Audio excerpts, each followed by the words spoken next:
much water do you take? Quite a lot of milk. Probably about there usually.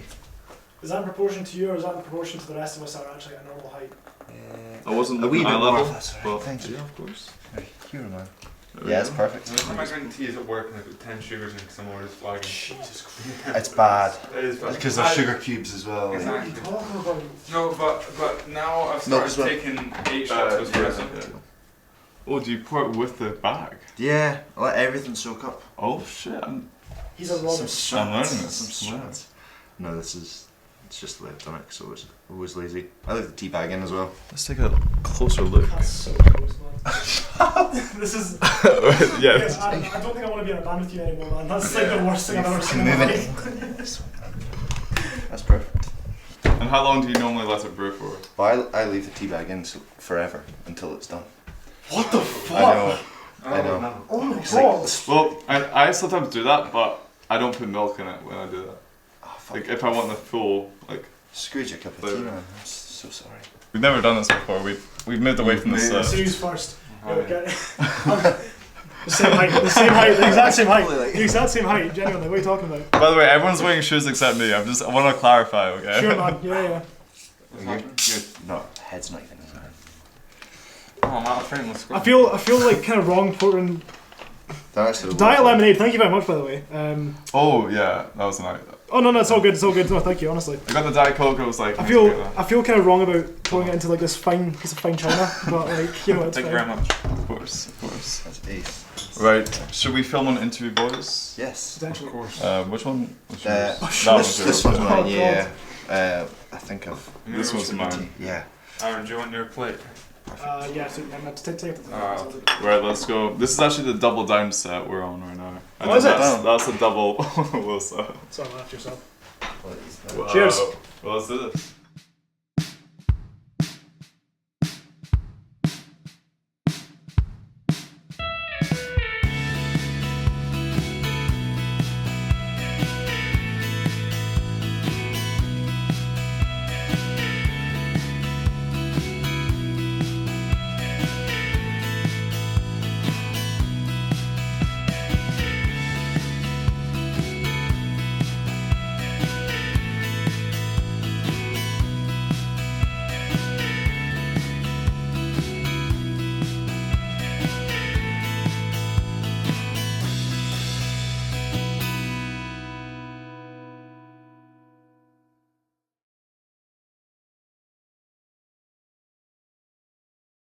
Ladies and gentlemen, welcome back to DoubleO on the Low. How are we all feeling today? I'm feeling good.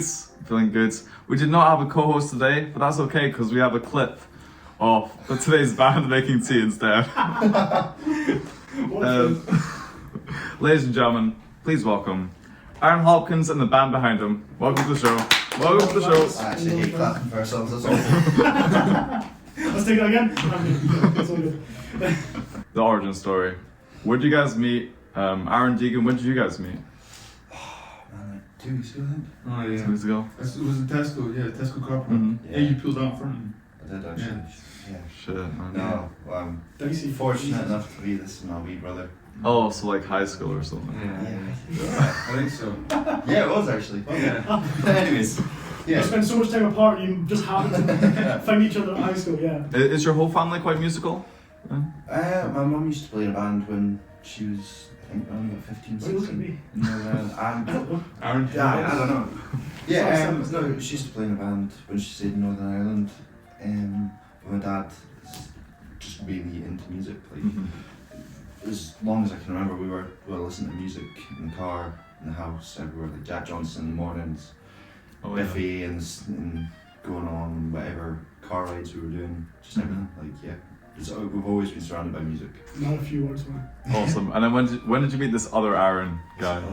Yeah, so I'd heard rumblings of an Arran Hopkins through the music scene. I'd known you because you played with Gallus in Edinburgh. Yes. Edinburgh at Asai. I was like, who is this guy? Like, who is this lanky? Brutal. But no, I think it was the Gallus Big Day. Is it White Days? White Days. White Days show, yeah, in Edinburgh. That was also Edinburgh, at Liddell, yeah. That was the first time I'd met you. Yeah, so you offered to help with a gig I was running in October at the time. was like August, I think. Yourself and Cammy, so, and then we just kind of kept going to gigs. Yeah, that was Redshift's big band. That's what it was. Yeah, in Aberdeen. Yeah, and Tunnels. then we went to Soapbox as well. Tunnels. We'd speaking of loads of gigs now. Oh my god, yeah, that's right. Yeah. That was God, good. It's good. that's almost 2 years ago. Oh my Don't god. say that. That's Jesus. actually killing me a wee bit. But Yeah. yeah. Talk about like where the band is taking you. You guys have played Edinburgh, Aberdeen, Dundee, Glasgow. Like, Yeah, you can talk. Go on. What just Deegan, what's been one of your favorite places you've played and why? See, That's the reason we don't Just give slowly start zooming onto his face. no, Don't talk to That's even yourself. further. Jesus. no, probably I don't know. He's talking to himself like. King Tut's was up there, and then probably yeah, I don't know, and then Hidden just because full kit. That was pretty awesome. When you approached me with the idea of conjoining into a musical ambition, and then you were like, oh, we can't do it full kit, and then I was like super depressed, and I went into some slump of pure anger and hatred, and then you said drum box. I went okay, and the whole time this idea inside of me had been growing of one day acquiring this full kit, and The mythical film. It came to fruition. it happened just like a PS5 on Christmas morning. So in our conversations before the interview, Arran, it's weird because it's like We can't even say Arran H. Yeah, I know exactly. Yeah. You can't call me Specky. I'm wearing contacts. I'm wearing contacts. God, Well, damn. Aaron, big Aaron. Don't call me like that. That's the meaning. That's the meaning. Hey, wrong. Because I'm technically Big Adam because I'm older, but by 2 months. Old Aaron. Old Aaron, young Aaron. Checkered shirt Adam. Check your shirt, Arran. There we go. There we go. Yeah. You said Glasgow was your favourite crowd you've ever seen before. Yeah, I mean- do you stand by that on camera? No, no. I mean, we've had so many like great. I mean, the Hidden gig was like we knew basically no one in that crowd. It was complete utter strangers. And everyone that came up to speak to Aaron and myself and Deegan after the gig was like lovely. They were so nice. And like really like just had such nice things to say. Glasgow, everyone just chat all over us. We were I'm joking, no. Glasgow was more made up of like, you know, friends and pals and family and that. So it was like we knew quite a lot of people in the crowd. But like just when as a gig goer, you know, I mean, Glasgow is as always is like super consistent with crowds and you know, just the whole scene here is fantastic. I love the scene here. Definitely. I remember when we met at the Lonely Days gig, and that was a great night for the scene. That's not where we met. that's not where we met. It was Diva down at Tuts. Because I was sat. Yeah. I was sat with Mark. Rosalind. Was Ros there? No, Ros got there later. I was sat with Mark. Oh wait, yeah, because I remember like Mark introduced us, That's right. Yeah. and then I was like, wait, I like stared you down like a hawk. I was just kind of you're like. Morgan's brother. Yeah. And Yeah, then you spoke to me. You saw straight through me. You're like, who is this guy? I don't know who he is. yeah. And then my sister recorded a video on her phone and sent it to me of you saying, if you want to get interviewed, here's when we're recording. Yeah. So her flatmate is dating my best friend. That's what it is, yeah. So yeah, different cities, different energy in Scotland. Yeah, basically, yeah. I mean, again, Glasgow's more familiar for me because I go to a lot of gigs here, like so many gigs. I think it's like probably about 10 to 1 in terms of Glasgow gigs to Dundee gigs, even though I live in Dundee. Yeah. I'm always here. How would you kind of describe your guys' genre, would you say? For the longest time, it's just myself, singer-songwriter, myself and an acoustic guitar. And as time has gone by, I've been playing as a full band now, been writing more as a full band. We've kind of just been experimenting with more bigger sounds. So it'd be kind of more alternative rock Yeah, mixed definitely. with experimental wee things. Mhm. Yeah. It's kind of one of those genres where like you know it when you hear it. Yeah. You know what I mean, It's quite difficult to define. it's quite just because I think we're still kind of working our way through it Mhm. to a degree, but You're still developing. we've got an end goal. What that end goal is, we'll know when we get there. Yeah. which sounds No, which that's- sounds No, no. kind of like a work It in doesn't make progress. sense until it will. Exactly. Yeah. Something It's will like click. because people ask me what sort of music do you make, and I'm like, I don't know. Like I think that might be the same when you come up with a band name as well. exactly. Yeah. Coming together as a band last year, what was it like? The difference in energy between playing solo versus playing with your boys. You know. Yeah. Sorry, carry on. I think for the first few gigs, it still kind of felt kind of quite chilled back, like laid back, Yeah, until more kind of recently, like I keep going back to the Hidden show, that felt like a kind of step up, like where the kind of level we could be in terms of that set of songs we had. We've wrote like quite a few songs in the past kind of month and a bit, oh yeah, we've like completely changed our set entirely. but we're just working on the lyrics now. But everything's kind of coming into place. It's so I'm personally enjoying it more and more as we keep progressing. Different kind of sounds and Yeah, stuff. it's a sort of like collaborative sort of Yeah. effort rather than just you locked away in your bedroom for like 5 hours. Exactly, with a candle and a Which, to be fair, you Cup of tea. still do, and you still produce great music doing that. It's just, yeah, it's like I personally prefer writing music with yourself and Yeah. Deegan to bounce off of because, Oh, yeah. like, it's a collective ideal at that point, and it's not just my singular vision, which can be, let's just say, worse for wear.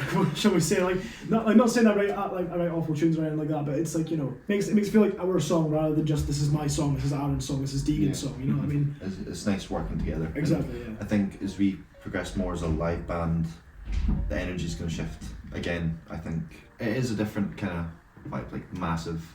Obviously, it's just myself on the stage with the guitar, which is still incredibly nerve-wracking, especially depending on the crowd and stuff. I like being backed up by others, which Awesome. for the longest time I was struggling with, but I think I've finally gotten used to it. Especially like sharing like your music with, playing your music with other people. Because it's an intimate thing. 100%.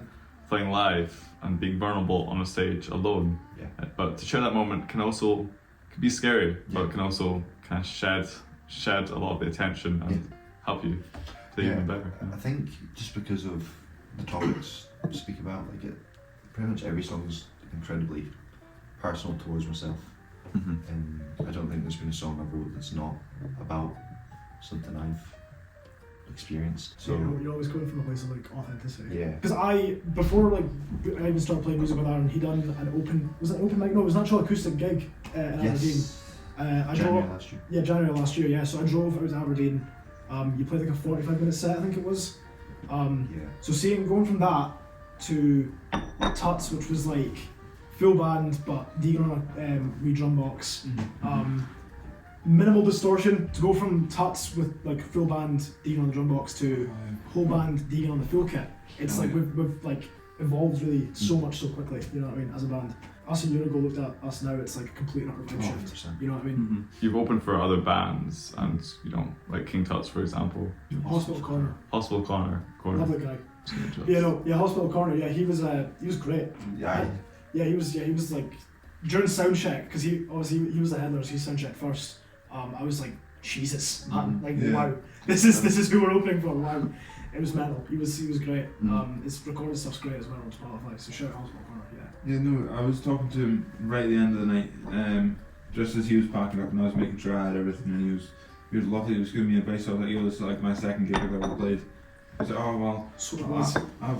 So it was. Yeah, it's awesome.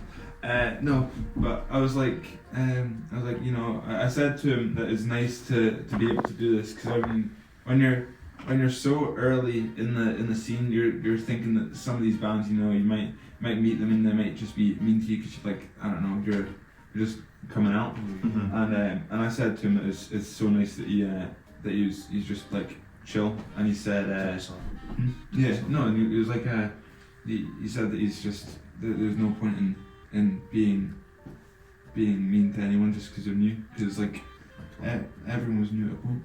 So yeah. I mean, yeah, I agree. There's so many intimidating bands in the scene, but So many. whenever like I interview them, they always seem like the sweetest. They always are the sweetest people. I said seem like they are the sweetest people. Yeah. Until you got to us and we're absolute, we're dickheads. Yeah. We're all dickheads. Like, God. Well, it was kind of We intimidating. bullied Oliver before. You two are like We 6'6". Yeah, to be fair, these two are towering. Yeah. Yeah. We bullied Oliver relentlessly before this interview, by the way. Like he's covered himself in makeup. He's actually bruised underneath all of that. Yeah. Talk about other pieces of advice. Like you opened for Blair Davey, Ben Brown, yeah. your boy Murray. Yeah, Your no, boy all Murray. three of those, like Blair, what they've done in the past even 3 weeks, they've supported James Arthur. Yeah. in both the Hydro and the O2 in London. It was, It's and insane. the fact it was like a 60 cap in Aberdeen. There was probably about 40 people there, and they were still belting it out. Like there was no difference from the Hydro and the Cellar. Like salary, yeah. They were incredible. And then Ben Brown, was awesome. what came from that show was incredible. Like, so it was a very kind of closed off night in Tunnels. There was some tables, candlelit. It was a really intimate night, and he was just the most happy dude ever. And then he offered me to come down to Lost Evenings, which was Frank Turner's festival in Edinburgh. So he ran the open mic stage, he opened the whole festival, and he got me up on stage and a few things, playing to some huge crowds in the O2. So How many people roughly do you reckon? 800 to 1,000. So we can That's- say that yeah, you've that's- played the O2. Hi. Put that on the CV. Put that on the CV. And then LinkedIn. Yeah, LinkedIn. Yeah. honestly, mental though. Then he took me backstage, met Frank Turner, who's one of my heroes, ended up on his tour bus, everything. It was mental. I forget that you met Frank Turner. as well. Everything, like last year was incredible. Like, and then Murray, like the excerpts, it was my last gig. Oh no, it was the second last gig we played last year. What was the last? Lothermere. Oh yeah. Where Christmas? How could you forget about Lothermere? Keegan, how could you forget? Sorry, Tots Lothermere. Double on a low. It's not low on the low, yeah, exactly. For real. So the excerpts are one of my favourite bands of all time. They're from Aberdeen, they're kind of Aberdeen heroes, I guess. And to support Murray in such another intimate evening in Drummond's was just amazing. Like I was supporting PG Carletta at the Cellar the night of when I got the call from Ross from AGP, and I took myself outside to kind of breathe. But no, the Excerpts are one of my favourite bands, and it was just brilliant to kind of speak to one of my heroes. Sort of moving away from Yeah. your live performances to your songwriting. I think a perfect transition to this would be Brave Souls Yes. in Vinyl Bar. Yeah. And what an incredible event you and Redshift. Yeah. So Cool. that was an interesting night to see. So we got to the venue around probably 5ish, I think. Yeah. I mean, even coming up with the idea. Oh, well, Everything yeah. like well, that. Talk about that first, so I'm getting too ahead of myself. That's So all good. That's all good. I still can't remember where I was. We were in a hotel at the time. I was speaking to my dad about Tiny Changes, which is my kind of favourite charity. Frightened Rabbit have always been such an influence. For those who don't know, who is Tiny Changes and what do they do? After Scott Hutchison, Frightened Rabbit's passing in 2018, there was a charity put together to raise money for men's mental health and youth mental health in 2019. They released, 2018 was the 10-year anniversary of Midnight Organ Fight, which is Frightened Rabbit's second record. It kind of shot them up. They were supposed to be doing like a compilation album for 10 years, and that got put off until 2019. All the proceeds went to Tiny Changes for that record. There's been so many events put on to raise money for it, whether that's gigs, kind of things at festivals, everything. And I kind of said that I wanted to do something with them, so I got in contact about a gig. I didn't really know what the kind of gig would be at the time, so me and my dad were brainstorming kind of what's going to happen. So we wanted to get the kind of whole Glasgow scene together. And you did. It was Yeah, no, it ended up working out really well. Like there was pretty much. I recognised every name. Yeah, on there. it was a pretty stacked bill, to be honest. So pretty much everyone I messaged were instantly up for it. There was a few people who couldn't do it due to other things, but we'll just get them on the next one. It was brilliant. Like I met pretty much everyone who was on it just through the music scene, whether it was Dan from the Zevex, Eleanor, Malcatraz. I could list so many people here. But it's pretty much what we done instead of just getting them to cover. Maddie from Sister Mads, like on way to tell us. Who we're seeing after this, by the way. Yeah, we are. Shout out Sister Mads. How many shout-outs are we going? No, Shout outs, man. it's very true. No, Going to like, instead of making just do a random cover. yeah, so instead of just covering a song acoustically with like just one of the band songs, we decided for them to pick a song that helped them through a rough time. because it was 49 James, which was meant to have charity. So we'd all decided there was a lot of Scottish songs, just a lot of some pretty random choices, but it was kind of lovely to kind of hear the story behind some of them. So we stayed quite away from Glasgow, so we couldn't actually have any rehearsals for the show. So we had countless nights just rehearsing in my bedroom. We sent the recordings to some of the artists, and then we just went for it. So on the night we got to vinyl at around 5ish. There was a few people that wanted to rehearse beforehand, and then we went for it. So we had Braze on doing a very kind of intimate acoustic set first, and then I was at Brilliant Night. They were playing some tracks off the EP, and I think they played a few new ones as well, from what I remember. And then we had my buddy from Aberdeen come down, Joyful, who is one of the nicest guys you can ever meet, and he ended up comparing the evening as well, introducing everyone who was coming on stage. Once he finished, we had kind of noticed there was a lot more people than we should have had. So it turns out, just by pure accident, we were double booked with someone's 40th. Oh. Which wasn't ideal, but it did end up working really well. Like there was finals at a 40 cap. So yeah, it's a pretty small venue. Yeah, but There it's about 90 people there, which was yeah. We somehow like everyone managed to get in. Like no one from the 40th had to leave. No one who got tickets had to leave from the event either. There's some folk from the 40th that donated to the charity as well. Yeah, I mean, if they enjoyed it, then Oh yeah, more the of merrier. course, yeah. But we opened up with Maddie singing Last Request by Paolo, and that kind of set off the evening, which was perfect. We had Logan from the Braze, who is the drummer actually. He's not actually even the singer. He came up to do a Bean Stellar song called Scream for Me. Yeah, and that was a brilliant kind of thing, 'cause he was incredibly nervous beforehand and he absolutely smashed it.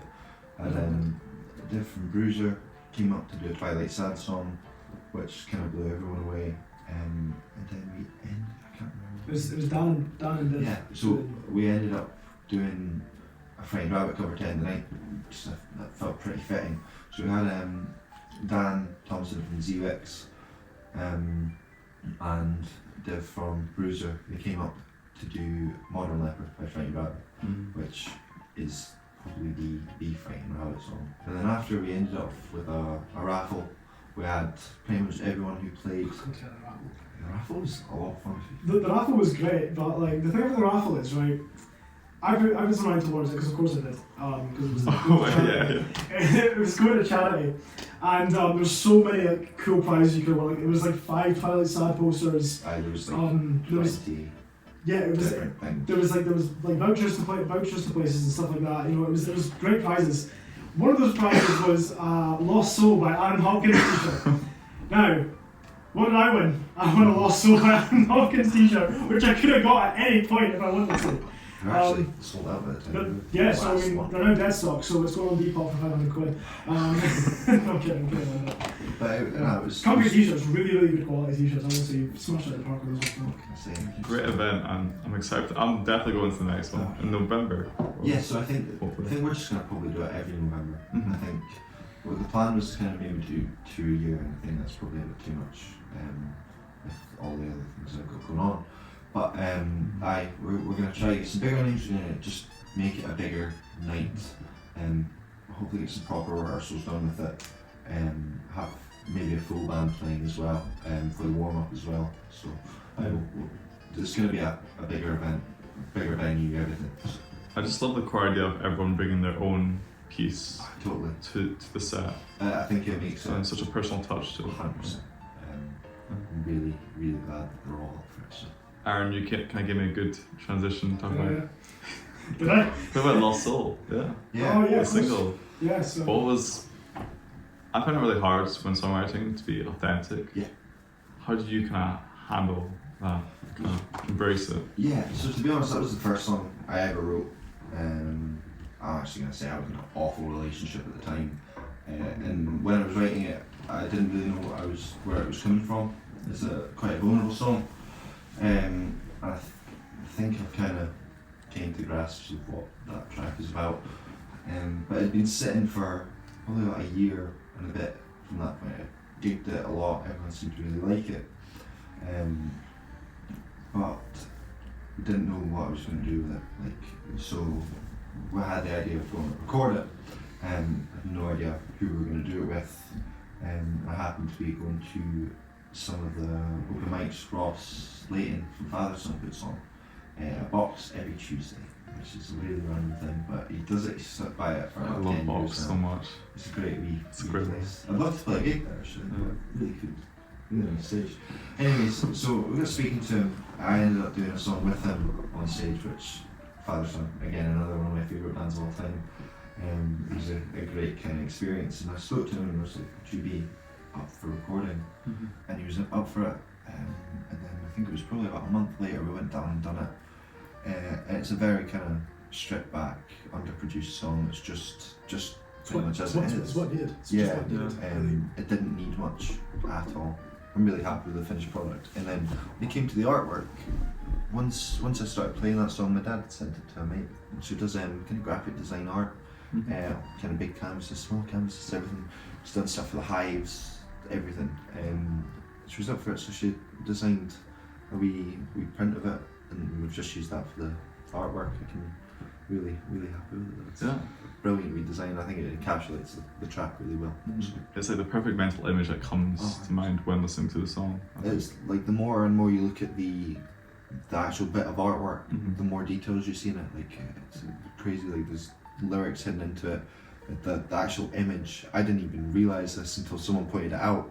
It's a pocket with a heart in it, with a hand pointing into it. Did you not realise that? I didn't realise that because You there's didn't so, notice? so The much whole going into thing it. is it's a pocket I know. with a hand going in it with a heart. There's so much kind of detail in it. Dean, you're his worst critic by far, by the way. You're just bullying the other. God damn. Crying inside. No, I'm really happy with that track, and I think it was a kind of really good starting point. Because as that released, we were finally starting to move into more of the kind of full band stuff, and I think this next release is going to kind of put that into place. People Fully understand what we're cemented, doing. yeah. 100% fully cemented. Just before we get into Yeah, the next totally. release, recording with Ross, like, it's a very intimate song. Yeah. So was there any like boundaries you put up when recording it, and then you have to kind of take down to To get be the final honest, thing? If I What was can, it? if I Yeah, can go for interject actually, because I was watching you do your vocals, and this guy was he was nervous. Like you were nervous, not even like a bad way. It's like you're standing there in front of one of your idols, singing a really personal. So like your first song you ever wrote, it's super personal. Of course you're nervous. So, but like really quickly, like Ross was really good at just breaking down that barrier. He was really just. Because that was our whole first time. No, you'd been in the studio before. You'd been in the studio before. But Yeah. with myself and Deegan, it was our first time in a studio, and Ross was just super helpful. He was he was a great sort of mentor. Yeah, exactly. That's what I was looking for. Thank you. Yeah. So. I mean, yeah, because the relationship between producer and composer, it's like it needs to be tight, and it needs to, 100%. everyone needs to be giving their all for the final piece. So to find that. It's Yeah. incredible. It's incredible. He was just a really down to earth guy, and it was just. I obviously was a wee bit nervous kind of recording it all in front of kind of my idol, but I was really kind of just nice to see how humble he was. 27th of March, Sing Straight is coming out. It's That's right. definitely Yeah, it's That's- I'm You're, glad you checked. you're welcome, man. You're welcome. No, I've listened to it because you guys very kindly sent me the master for this interview. How I interpreted it is it was kind of like a moving on song, kind of healing song from Lost Soul. Maybe. Yes. Nice. But So- I want to know, obviously don't give too much away because it's not out yet, but what are your feelings towards that song as a band? Maybe from each of you? Do you know go first? Oh, I mean, I'll probably go on another tangent. That's So the song yeah. Well, no, I feel like Arran comes from a place where he's moving on from all this bad stuff. I'm not sure about Arran, but I think Arran won like this. This is Arran 1 hour. Yeah, or we can swap around. I don't really mind. But Arran won since he's my brother. I know quite a lot about his deep personal life, and I like seeing that projection of him moving on was nice. But then there was things that were happening with me in life, let alone just the music aspect. It was nice to just like let go of, you know. So yeah. I remember the time when you wrote Seeing Straight actually. I don't. Yeah. It was a pretty to say the least. It was like a pretty tumultuous time for Arran. What's that? So like pretty rocky road for Arran, right. should we say? Like Right. the So, Cid. like, so it was a pretty rough patch for Arran, right? Yeah. Personally, and I was just like, this is your response. This is how you deal with it. And again, if you listen to the song lyrically, it kind of just lays it all out bare, like a lot of Arran's music does. It's really Um, straightforward. Okay. I didn't even mean that. Yeah, it's sure, just like sure it's you straight to the didn't. point. Sure like, you didn't. Yeah, Straight to the Jesus God, I do need to get one. But because again, comparing it to Lost Soul is I think you said before we started this, it's like you see Seeing Straight as a more recovery song. Like Lost Soul is like looking at yourself and realizing something needs to change. Like there's like something going on, you know what I mean? And then Seeing Straight is the path forward, really. I think it's the start of the path. The start of the path. Yeah. Yeah. Oh. I mean, that's your interpretation. That's my I've got interpretation. mine. You know, They're both correct. They're both correct. We'll agree to disagree on the road. But yeah, no. It was a lot heavier. It was always meant to be a lot heavier. Even during like our Tut set, which was compared to what our sets are going to be now going forward, it was pretty stripped back. But even then, that was like the louder, more aggressive tune. It also just kind of reflects where you were when you wrote it. Yeah. Probably. Yeah. Well, we talked about like how it's a development. It's kind of a more. What did you say? Mature. Yeah. So it's gonna maturation of like you as a songwriter, you as a person, because like Lost Soul is like you. I view your music as like snapshots of where you are when you're writing them, really. So like this was like the first time you had been like acknowledging that you've been properly wronged. You know what I mean? That's kind of how I viewed Seeing Straight when I first heard it. I was like, oh, Aaron's been wronged. Aaron has been wronged, and he is expressing that. Aye, it's just a. Because you're such an angry person. Like you're so verbose and loud. Like Jesus, oh my God. No, it's turn just. you down sometimes, man. You gotta turn up, mate. Yeah, no, I know. It's just a 4-minute kind of. It's not a rage song. It's just like. It's just. Catharsis, really. It's kind of like just a release. You know what I mean? A release. I think that's the fastest song I've ever wrote. Sometimes, like in terms of my songwriting process, I don't really have one. I just sometimes I'll just pick up a guitar and tune it to a weird tune and just go for it. But it was pretty simple. Like it was just a drop D kind of. There's like 3 kind of main chords in it. It's like pretty simplistic, and I got that down. Kind of got the structure of it pretty quickly.